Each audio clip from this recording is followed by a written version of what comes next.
Друзья, всем привет! Рада вас видеть на канале Фактограф. Сегодня мы с вами перелистаем страницы истории, чтобы раскрыть малоизвестные факты, которые могут изменить ваше представление о прошлом. Изучая историю, мы узнаем о великих событиях и выдающихся личностях, но о удивительных и порой курьезных моментах редко говорят. Эти факты не только впечатлят вас, но и заставят задуматься о том, как многогранна история человечества. В этом видео вы узнаете, почему в Древнем Риме использовали мочу для личной гигиены, а в Британии до сих пор хранят свадебный торт королевы Виктории. Мы расскажем вам, в какой стране люди съели собственного премьер-министра, где 100 лет назад детей отправляли по почте и какими были последние слова Марии Антуанетты. Приготовьтесь к неожиданным открытиям, но перед этим не забудьте подписаться на наш канал и нажать на колокольчик, чтобы не пропустить новые видео. А теперь поехали! Голландцы съели собственного премьер-министра Яна де Витта.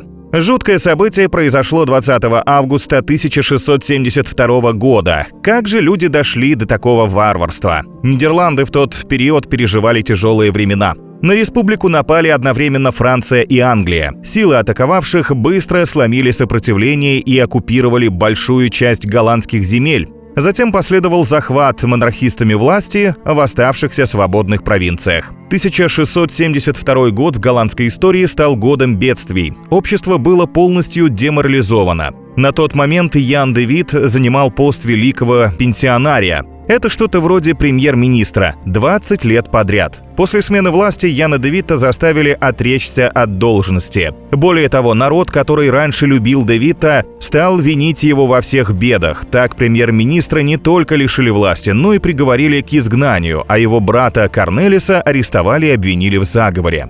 20 августа Ян де Вит отправился в тюрьму, чтобы попрощаться с братом перед ссылкой, тем самым совершив роковую ошибку. Толпа начала избивать обоих братьев, а затем их жестоко убили. Тела ужасным образом расчленили и употребили в пищу. Вот насколько Яна де Витта возненавидел народ. Мария Антуанетта попросила прощения у своего палача.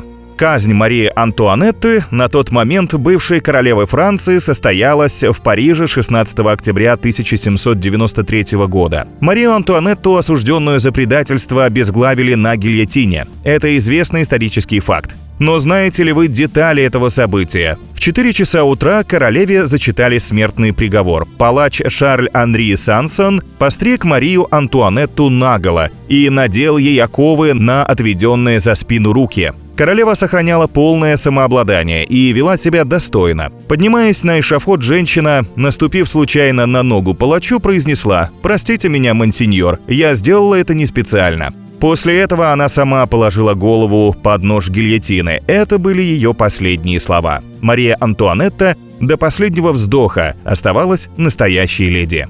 Свадебный торт королевы Виктории хранят как реликвию почти 200 лет. 10 февраля 1840 года английская королева Виктория вышла замуж за принца Альберта Саксон-Кобург-Готского. Счастливым новобрачным подали роскошный свадебный торт весом примерно 136 килограммов. Огромный фруктовый торт состоял из 3 ярусов. Его украшали статуэтки из сахара, а начинка из сухофруктов, лимона и бузины играла разными оттенками вкуса. Поистине королевский десерт. Только вот шедевр кулинарии был слишком объемным и сытным, поэтому гости не смогли его доесть. После церемонии Виктория велела его разрезать на кусочки, запечатать в жестяные шкатулки и раздать знакомым и друзьям. Видите, обычай вручать уходящим гостям недоеденные кусочки на дорожку существовал даже при королевском дворе. Некоторые гости съели его дома, а некоторые не смогли. Ведь это был подарок от Ее Величества. Многие сохранили ломтики в качестве памятных артефактов, и часть из них до сих пор хранится как реликвия в коллекции Royal Trust. По сей день кусочки свадебного торта Виктории являются большой ценностью для любителей древностей. К примеру, один маленький кусок в 2016 году был продан на аукционе за $2000. Британия и США начали войну из-за убийства свиньи. В 1846 году Британия и США делили территории на североамериканском континенте и подписали Орегонский договор, в котором оговорили свои границы западнее скалистых гор. Поскольку с географией тогда было так себе, а Google Maps еще не изобрели, то договор получился несколько расплывчатым, особенно с разделом границ на воде. Обе страны объявили небольшой островок Сан-Хуан своей территорией, и все было хорошо, пока в 1859 году американский фермер Лимон Катлер не застрелил свинью в своем огороде. Животное принадлежало британскому поселенцу, но он отказался платить компенсацию за нее. В ответ на это британские власти потребовали арестовать Катлера, а американские – защитить его. На остров были направлены военные корабли и солдаты с обеих сторон. Ситуация быстро обострялась, и обе стороны ждали решения своих правительств. В конце концов, стороны договорились отвести войска, и конфликт был разрешен мирным путем. Война из-за свиньи закончилась без единого выстрела, но вопрос о принадлежности Сан-Хуана остался. Тут помог император Германии Вильгельм I. Он созвал специальную комиссию, которая после года размышлений 21 октября 1872 года вынесла решение в пользу США. В Средневековье некоторые конфликты между мужем и женой решались судебным поединком.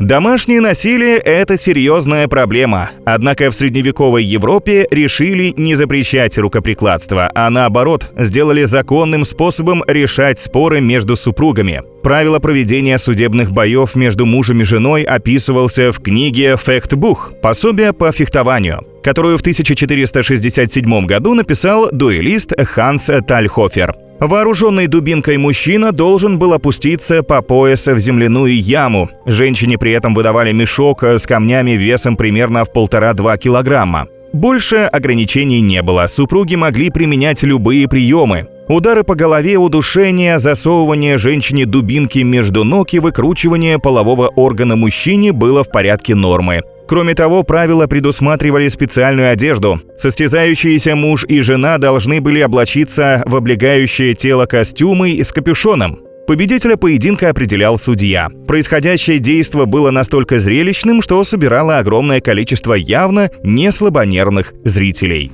Альберт Эйнштейн чуть не стал президентом Израиля.